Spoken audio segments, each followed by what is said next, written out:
Subscribe करिए हमारे channel target UP TET CTET को और बेल आइकन को दबाइए।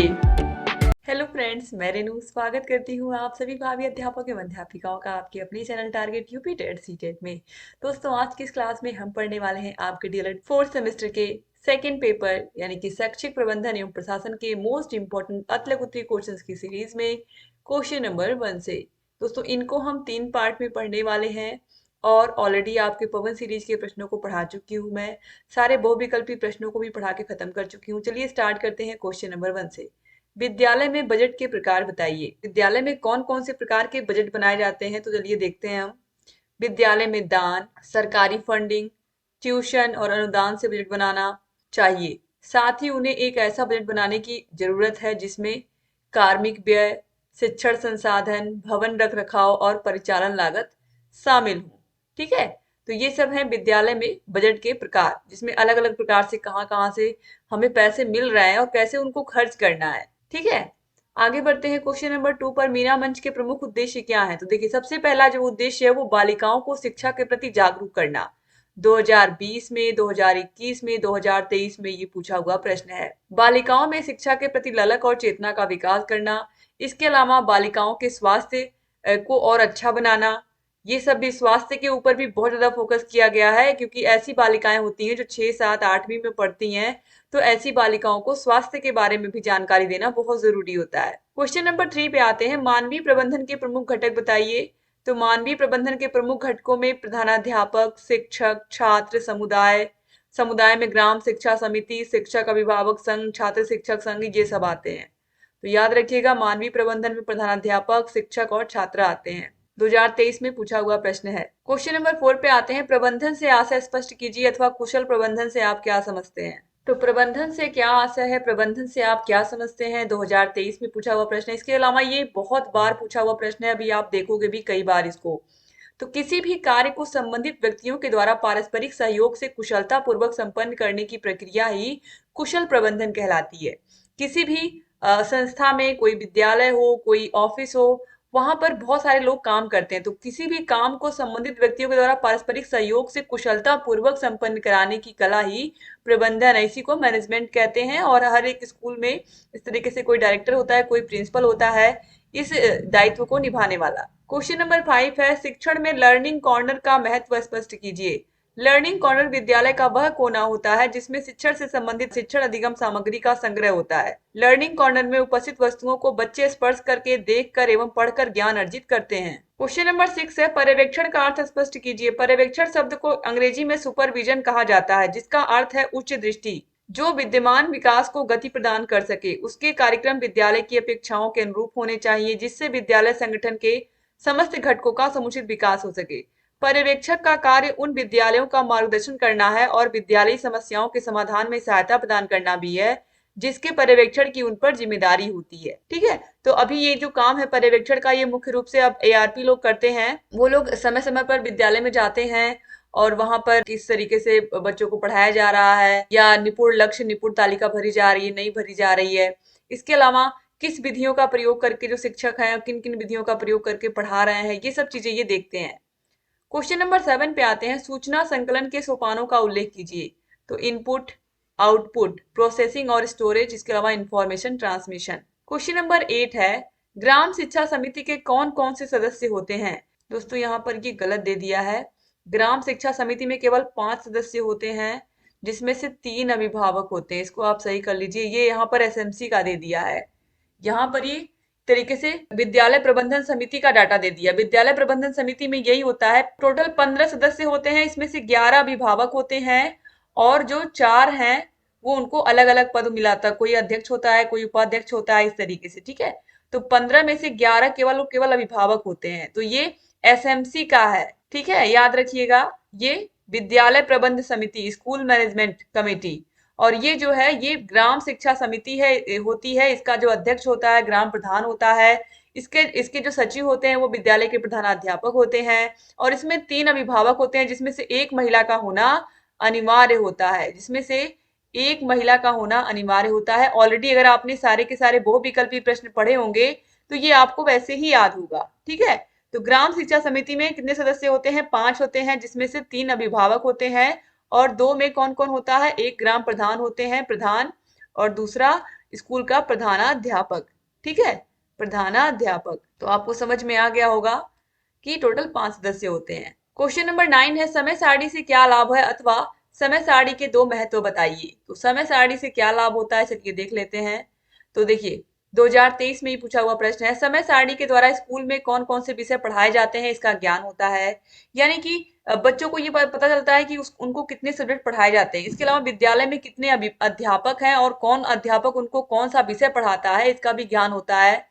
क्वेश्चन नंबर 10 पे आते हैं, पाठ्य सहगामी क्रियाओं के उद्देश्य बताइए अथवा पाठ्य सहगामी क्रियाकलापों के 4 उद्देश्य लिखिए। तो पढ़ाई के साथ साथ जो अन्य चीजें हम बच्चों को करवाते हैं, चाहे वो खेल कूद हो, चाहे वो मनोरंजन के साधन हो, कुछ भी, इससे क्या होता है, इससे बच्चों के अंदर पढ़ने की जो ललक है वो बढ़ती है। तो छात्रों की मूल प्रवृत्तियों का शोधन एवं परिमार्जन करना, छात्रों को संपूर्ण सत्र व्यस्त रखना, छात्रों में नागरिक गुणों का विकास करना और छात्रों में सामाजिक भावना का भी विकास करना, यही उद्देश्य होता है पाठ्य सहगामी क्रियाओं का। चाहे वो खेल कूद हो, चाहे वो नाटक हो, चाहे वो नृत्य हो, चाहे वाद विवाद प्रतियोगिता हो, कुछ भी अगर पढ़ाई के साथ साथ बच्चों को कराया जा रहा है तो इससे क्या होता है, इससे बच्चों का सर्वांगीण विकास होता है। क्वेश्चन नंबर 11 है, एनसीटी का पूरा नाम क्या है। तो राष्ट्रीय अध्यापक शिक्षा परिषद, national council for teacher education. Question number 12 है, किन्हीं 4 प्राकृतिक आपदाओं के नाम लिखिए। तो भूकंप है, सुनामी, चक्रवात, ओलावृष्टि, बादल फटना, सूखा, इसके अलावा बाढ़, ये सब क्या है, प्राकृतिक आपदाएं हैं। 2020, 2021, 2023 में पूछा हुआ प्रश्न है ये। क्वेश्चन नंबर 13 है, भारत में सूचना का अधिकार अधिनियम किस वर्ष से प्रभावी हुआ। तो भारत में सूचना का अधिकार अधिनियम 12 अक्टूबर 2005 से इसको लागू कर दिया गया। भारत में सूचना का अधिकार अधिनियम किस वर्ष से प्रभावी हुआ, तो आपको यही लिखना है। ठीक है, 2021 और 2023 में पूछा हुआ प्रश्न है। क्वेश्चन नंबर 14 है, डायट मेंटर कौन होते हैं अथवा डायट मेंटर के 2 कार्य लिखिए। तो कक्ष में स्वयं पढ़ाकर सीधे सहायक और मार्गदर्शक बनकर शिक्षण अधिगम संबंधी अग्रलिखित कठिनाइयों का निवारण करते हैं। पहला है, विद्यालय भ्रमण द्वारा अनुभूत कठिनाइयों का संकलन तथा उनका विश्लेषण करते हैं, तत्पश्चात इनके समाधान के लिए उपाय करते हैं। फिर है, खेल गतिविधियों तथा शिक्षण सामग्री के प्रयोग को सुनिश्चित करते हैं। फिर है, स्थानीय परिवेश में उपलब्ध सामग्री तथा अपने किट की सामग्री का उपयोग करते हुए आदर्श पाठ प्रस्तुत करते हैं। इसके बाद है, समुदाय को विद्यालय के प्रति आकर्षित करते हैं। फिर है, बालिका शिक्षा के लिए समुदाय में चेतना जगाते हैं। ये सब डायट मेंटर के कार्य होते हैं। 2021 और 2023 में पूछे हुए प्रश्न आप देखिए, 2021 और 2023 में बहुत सारे प्रश्न जो पूछे गए हैं। इसका मतलब ये है कि जो प्रश्न है वो बार बार एग्जाम में रिपीट होते हैं। इसीलिए मैं कहती हूँ कि प्रीवियस ईयर क्वेश्चन पेपर्स को आप लोग पढ़ के जाइए। क्वेश्चन नंबर 15 है, प्रारंभिक शिक्षा के क्षेत्र में कौन राष्ट्रीयकृत अभिकरण है। तो हम सभी को पता है कि राष्ट्रीय शैक्षिक अनुसंधान एवं प्रशिक्षण परिषद यानी कि एनसीईआरटी, ये प्रारंभिक शिक्षा के लिए एक तरीके से राष्ट्रीय अभिकरण है या एक संस्था है, राष्ट्रीय संस्था है। क्वेश्चन नंबर 16 है, राज्य स्तर पर कार्य करने वाले किन्हीं 2 अभिकरणों पर संक्षिप्त टिप्पणी लिखिए। तो राज्य स्तर पर देखिए शिक्षा के अभिकरण में 2 स्वरूप आते हैं, परिवार, समाज और समुदाय भी एक अभिकरण है तथा सभी तरह के विद्यालय दूसरे अभिकरण है। औपचारिक शिक्षा दूसरे अभिकरण तथा अनौपचारिक शिक्षा प्रथम अभिकरण में आजीवन मिलती है। तो हम सभी को पता है कि जो हमारा घर होता है ये अनौपचारिक शिक्षा का केंद्र है, जो हमारा विद्यालय होता है औपचारिक शिक्षा का केंद्र है। परिवार, समाज, समुदाय, इसी में हमारा जो जीवन है वो व्यतीत होता है। 2020 में पूछा हुआ प्रश्न है। क्वेश्चन नंबर 17 है, विद्यालय में खेल के मैदान का क्या महत्व बताइए। 2020 और 2022 में पूछा हुआ प्रश्न। अगर बच्चे प्रारंभिक कक्षा के हैं, जैसे कक्षा 1 से लेके 8वीं तक के हैं, तो ऐसे बच्चों के लिए खेल का मैदान विद्यालय में होना बहुत बहुत जरूरी है। ठीक है, क्योंकि अगर बच्चों का अच्छे तरीके से शारीरिक और मानसिक विकास यानी कि संपूर्ण विकास करना है तो खेल का मैदान बड़ा होना बहुत जरूरी है, ताकि सभी प्रकार के खेल वहां पर कराए जा सके और सभी बच्चे उसमें पार्टिसिपेट भी करें। तो खेल के मैदान सभी उम्र के बच्चों के लिए शारीरिक विकास को प्रोत्साहित करने के लिए अलग अलग अवसर प्रदान कर सकते हैं।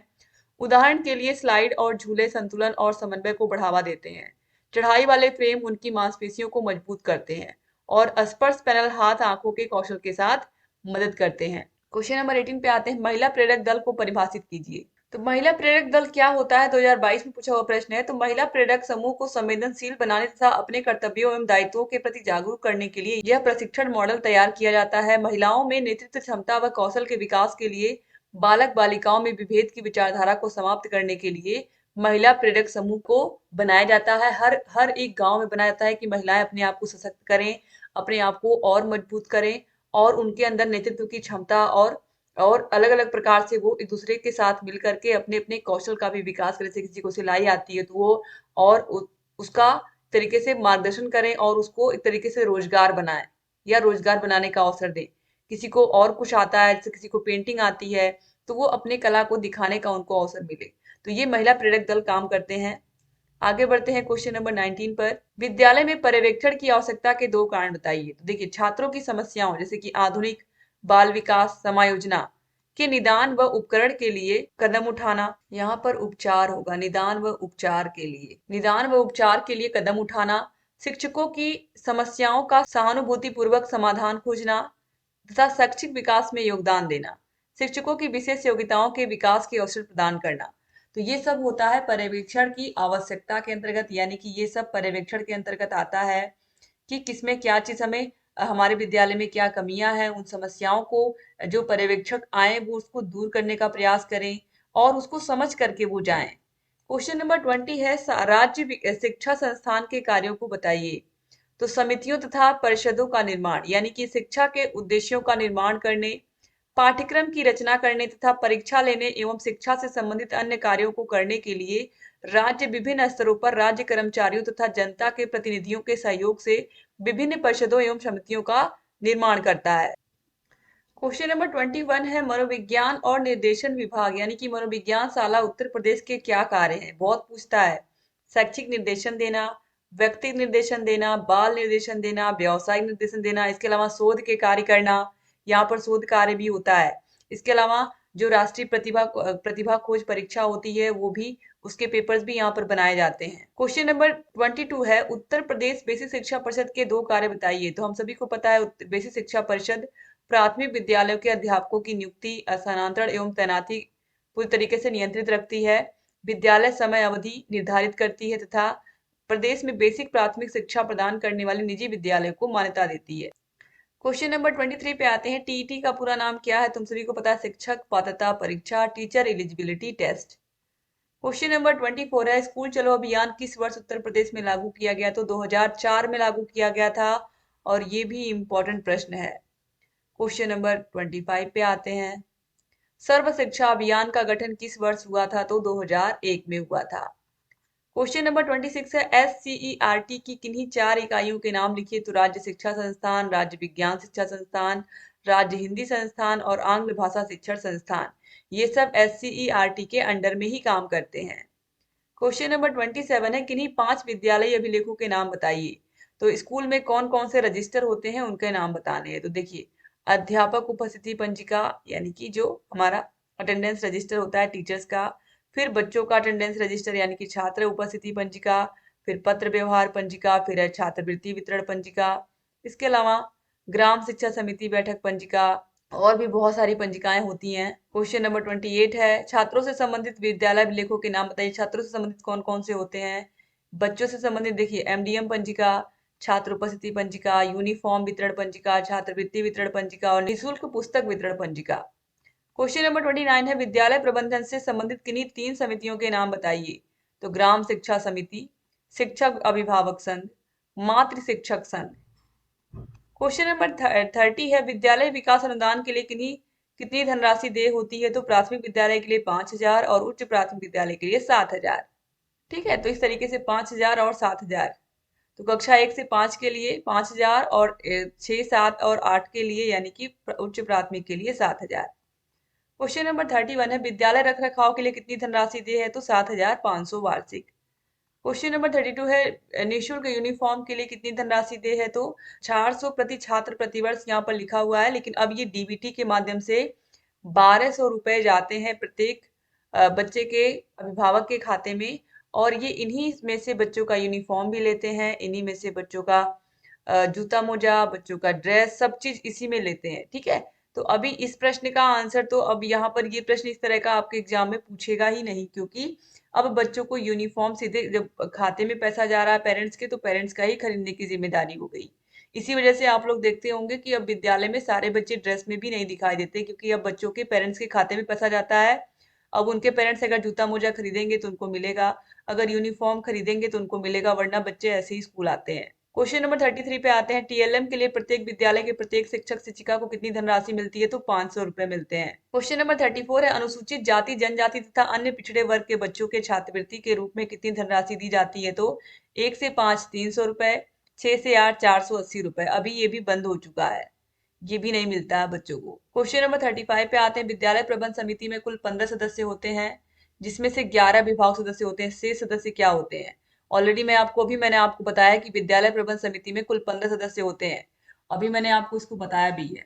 और जिसमें से 11 जो होते हैं वो अभिभावक होते हैं, यानी कि बच्चों के पेरेंट्स होते हैं। और 4 कौन कौन से होते हैं? 4 में पहला तो विद्यालय के प्रधानाध्यापक या प्रधानाध्यापिका होते हैं वहां के, जो कि सचिव बनाए जाते हैं इसमें। और लेखपाल होते हैं वहां के, मिडवाइफ होती हैं यानी कि एएनएम होती हैं। और प्रधान द्वारा नामित कोई सदस्य होता है, प्रधान की जगह पर आता है या प्रधान ने जिसको बोला होता है। तो ये टोटल 4 ये होते हैं और 11 अभिभावक, ये मिल करके विद्यालय प्रबंध समिति का निर्माण यानी कि एसएमसी का निर्माण करते हैं। टोटल 15 लोग। आगे बढ़ते हैं क्वेश्चन नंबर 36 पर, विद्यालय प्रबंध समिति में कितने परसेंट महिलाएं होनी चाहिए? तो 50% महिलाएं होनी चाहिए विद्यालय प्रबंध समिति में। क्वेश्चन नंबर 37 है, विद्यालय प्रबंध समिति में अभिभावक सदस्यों का आरक्षण बताइए। तो विद्यालय प्रबंध समिति में 50% महिलाएं होती हैं। एक सदस्य अनुसूचित जाति, अनुसूचित जनजाति, अन्य पिछड़ा वर्ग तथा कमजोर वर्ग के बालक के माता पिता अभिभावक सदस्य बनाए जाते हैं। क्वेश्चन नंबर 38 है, विद्यालय प्रबंध समिति का कार्यकाल कितने वर्ष का होता है? तो ये 2 वर्ष का होता है, हर 2 वर्ष में इसको नया करना होता है।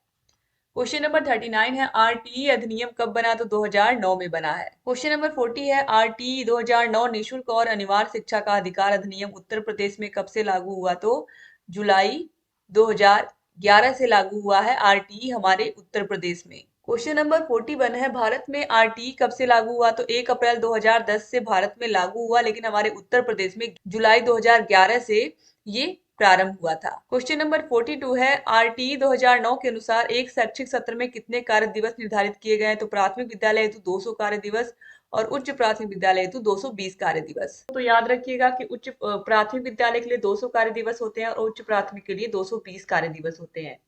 आरटीई 2009 के अनुसार एक शैक्षिक सत्र में कुल कितने घंटे शिक्षकों को पढ़ाई सुनिश्चित कराना है?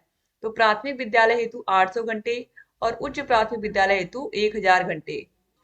क्वेश्चन नंबर 44 है, विद्यालय प्रबंध समिति का कार्य दायित्व बताइए। तो आरटीई 2009 के आधार पर यानी कि शिक्षा का अधिकार अधिनियम 2009 के आधार पर कानून को आसपास के लोगों को बताना है। यानी कि यहाँ पर देखिए, विद्यालय प्रबंध समिति जो एसएमसी होती है उसका जो काम है, आरटीई 2009 यानी कि राइट टू एजुकेशन एक्ट 2009 जो है, इसके बारे में आप आसपास के लोगों को बताना कि सभी बच्चों के लिए जो शिक्षा है, 6 से लेकर के 14 वर्ष तक के बालकों की जो शिक्षा है वो निःशुल्क है और आप अपने बालकों को, बालिकाओं को विद्यालय में भेजिए। 6 से लेकर के 14 वर्ष तक के बच्चों के नामांकन एवं उपस्थिति को सुनिश्चित करना, ये भी एसएमसी का दायित्व होता है।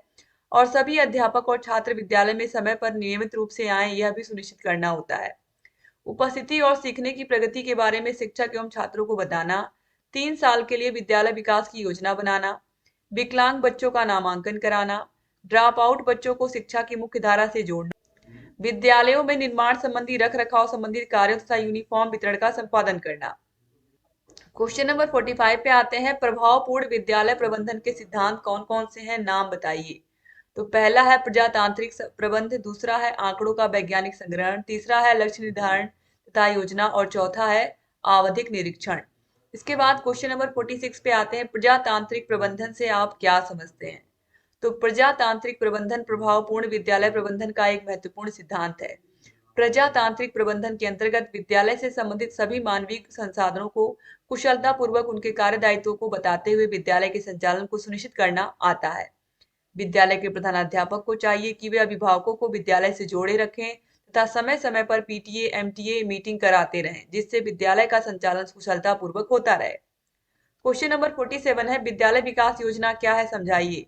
तो विद्यालय प्रबंध समिति द्वारा अपने विद्यालय के सर्वांगीण विकास के लिए 3 वर्षों के लिए योजना बनाई जाती है, उसे ही हम विद्यालय विकास योजना कहते हैं। क्वेश्चन नंबर 48 है, विद्यालय प्रबंध समिति का अध्यक्ष कौन होता है। तो उसके एक अभिभावक ही होते हैं, अभिभावकों में से ही एक को अध्यक्ष बनाया जाता है। क्वेश्चन नंबर 49 है, प्रबंधन क्या है। तो विभिन्न लोगों के सहयोग से प्राप्त संसाधनों की मदद से नियमों का पालन करते हुए लक्ष्य प्राप्त करने की प्रक्रिया ही प्रबंधन है।